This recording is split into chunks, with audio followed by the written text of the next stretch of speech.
আজকে আমরা যাচ্ছিলাম কেশবপুরে বানপোড়া দেখতে।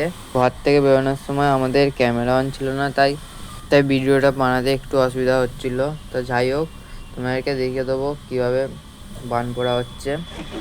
ভিড় মোটামুটি ভালোই হয়েছে, তাই সামনের দিকে যেতে একটু অসুবিধা হচ্ছে, তাও আমরা যাব চেষ্টা করছি।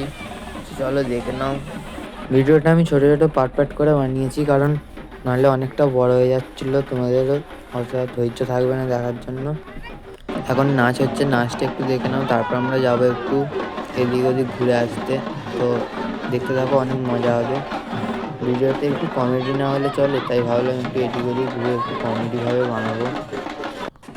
তো বন্ধুরা দেখতে পাচ্ছ যে ওদের পিঠে কীরকম ত্রিশুল ফিশুল কিনতে আছে। হয়তো আমাদের পিঠে থাকলে এরকমভাবে মরেই যেতাম এতদিনে।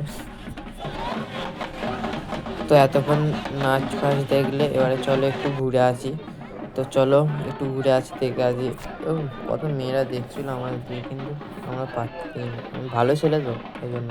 गजब बेइज्जती है। তো কিছু কিছু মানুষ আমার মুখের দিকে দেখছে ভালোভাবে, তারা ঠিক বুঝতে পারছি না যে এরা কিরম পাগল ছাগল মানুষ, রাস্তার দিকে না দেখে খালি ফোনের দিকে দেখে। আর হ্যাঁ, তোমাদেরকে তো বলাই হলো না, আমার সাথে আমার ছেলে আছে। এই যে এটা হচ্ছে আমার ছেলে, ছোটবেলাকার ছেলে, বুঝতে পারলে।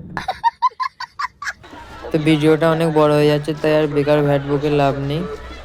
তো যাদের এই বেকার ভ্যাট বকাটা ভালো লাগলো, একটু লাইক কমেন্ট করে বলে দেবে। তো আজকের জন্য গুড বাই, আবার পরের ভিডিও দেখা হচ্ছে।